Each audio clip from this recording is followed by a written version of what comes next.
If he was just a mistake, another mister that let my heart break, then maybe mistakes are all I ever made.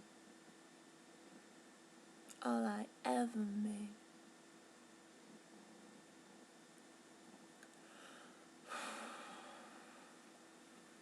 So I've been trying to sleep for the last 2 hours and I'm just thinking about someone.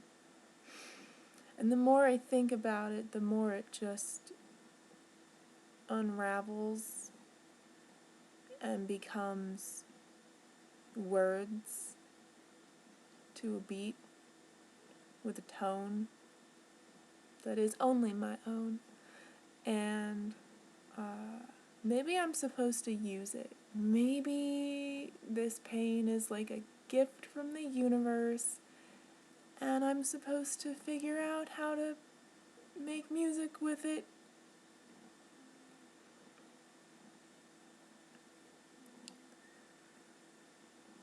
I just wanted to go to sleep though.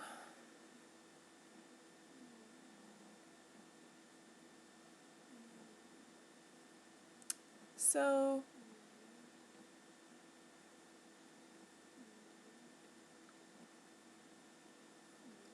I laid in bed thinking about how I would make this video, how I would do this, and first off, I'm really uncomfortable making videos because my speaking voice carries, as a speaking voice should carry, and I don't live alone, so I feel all like, my voice isn't good, my voice isn't good, but you probably don't want me to do it like this.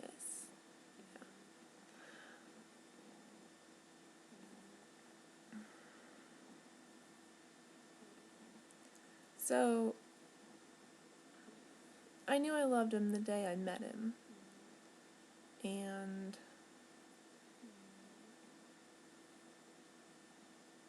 that I'm so much more eloquent in my mind. I'm just so self-conscious, I think, is all that it is. I'm just really self-conscious. I like half wonder if you'll even be able to hear me, if my laptop will even like work to the completion process of loading a video. Like, this could all just be a waste. But yeah, it just it like hit me, and I was like, damn. Because I don't want that, honestly. I don't want that. It just hurts. And makes life harder. But yeah. And it's not like butterflies in your stomach or nervousness or anything. Like, it's actually the opposite. Like, it was just like utterly calm and cool, and like I just felt like I could be whoever I am. I felt I could be myself with him, and it didn't require even a second thought. It was like, well, it's really, really freeing, because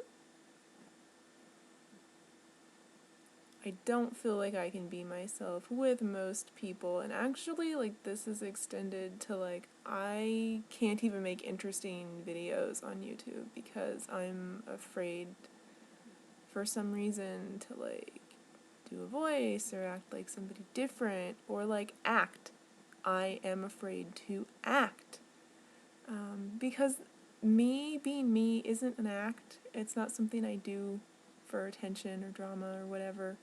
It's just who I am and how I am, and I've just had way too much input from people that it's just pretend. which couldn't be further from the truth. So yeah, I was at ease with him, and he, like, it made sense very quickly. He just, like, right away was intelligent and interesting and nerdy, I guess. He was into video games and D&D and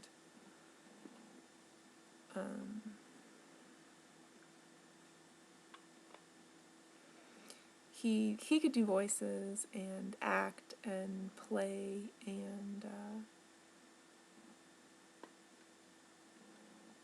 we had interesting conversation.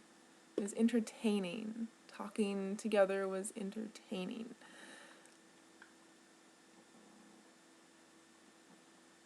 And, you know, I didn't really think he was attractive. He's relatively short. He's not tall. And plain-ish.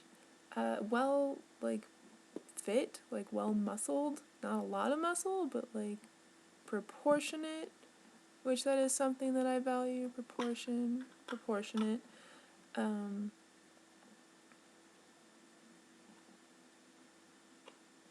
But, like, objectively, like, I think that he looks like a troll, and I say that, like, endearingly and not maliciously. Like, that's just, like, the association that happened, like, immediately. And yeah, so, like, I wasn't attracted to him. Love doesn't actually have anything to do with that. So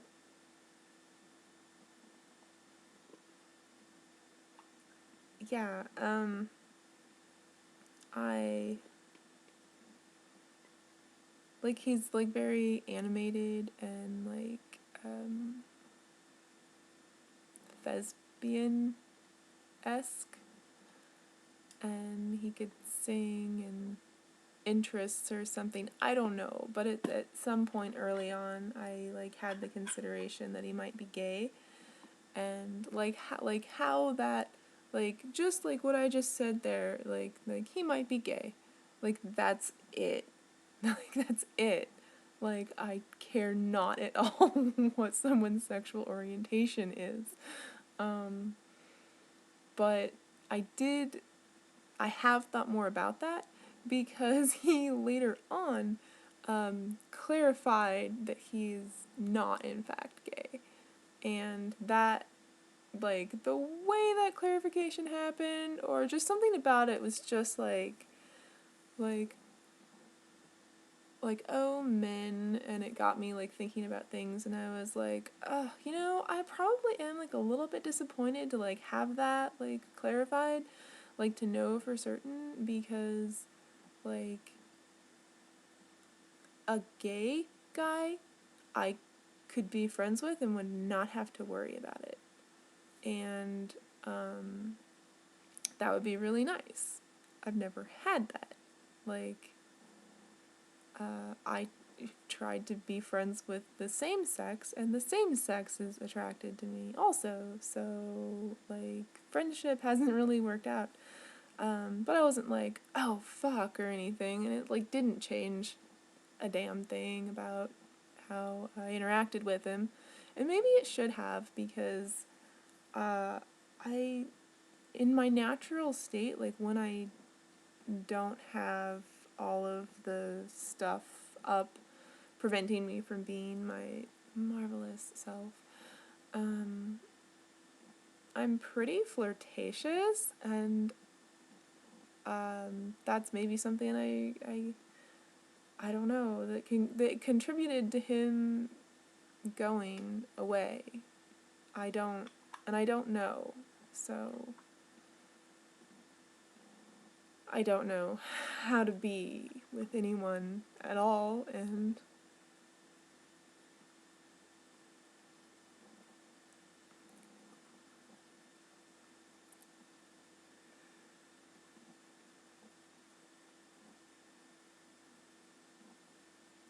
like, I don't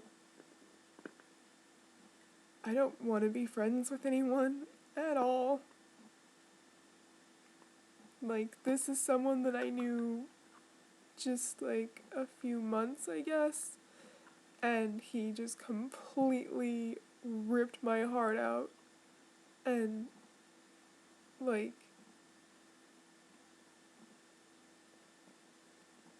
I'm so fucked by this. Like, as evidenced by the fact that I'm laying awake at 6 a.m. and I just can't stop thinking about him. I'm like, what did I do? And the good times, and, like, how do I hold on to the good times? How do I be grateful for this person? And, like, he helped me, like, move all my stuff out of my apartment because my roommate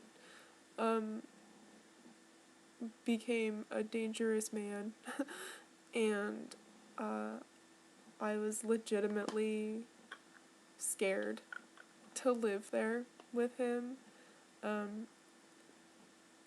and yet had no option other than living with him because the evil that you know. But yeah, I couldn't live alone, and we were actually talking about getting another place together. But yeah, like, so Caleb helped me out with that. Caleb. It's funny. Sean never called him Caleb. Every time I said his name, Sean went Kale. Kale. Like, as if to diminish this relationship, to demean this person, he went Kale. And I wonder if that was, like, in retrospect, that looks like a very, like, protective behavior. I, of course, don't think for a second that it's, like, a jealousy thing. But it does seem like that Caleb was an energy that Sean wanted to drive away. So,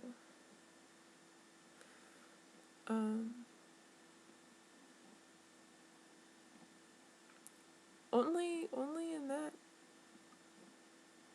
respect, though, only in that way did he express anything about him. And he said he seemed cool, and Caleb said that he liked Sean, and, like, they were like, those are, like, that's a good guy, and yet I'm sitting in the middle of them, and there's sitting in the middle of two half Mexican boys.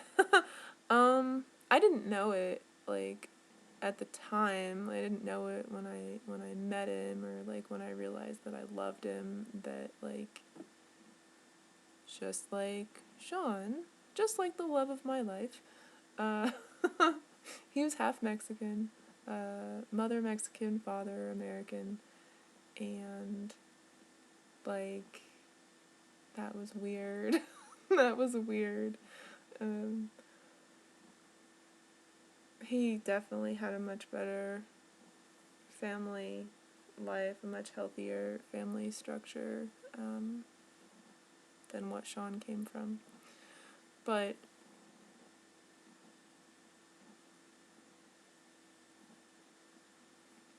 I digress. I don't, like, think to categorize people, so I'm not good at that anyway, but he said that people can't, like, tell. But, like, if you put him and Sean side by side, like, you would definitely be like, there's a hint, at least, that Caleb is half Mexican. Like, if it's, like, one of these is like, that, like, he would be. But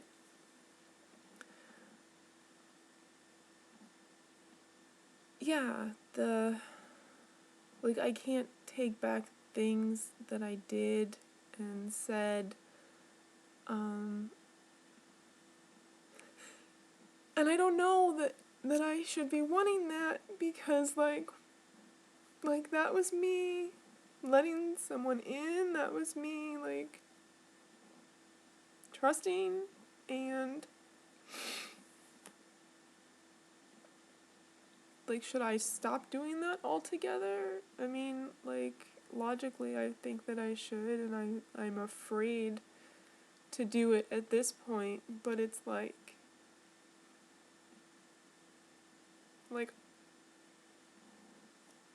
I don't want to be doomed, man. I don't want to be doomed. Like, I don't know if it's like you get older and traumas just like get worse, they don't go away.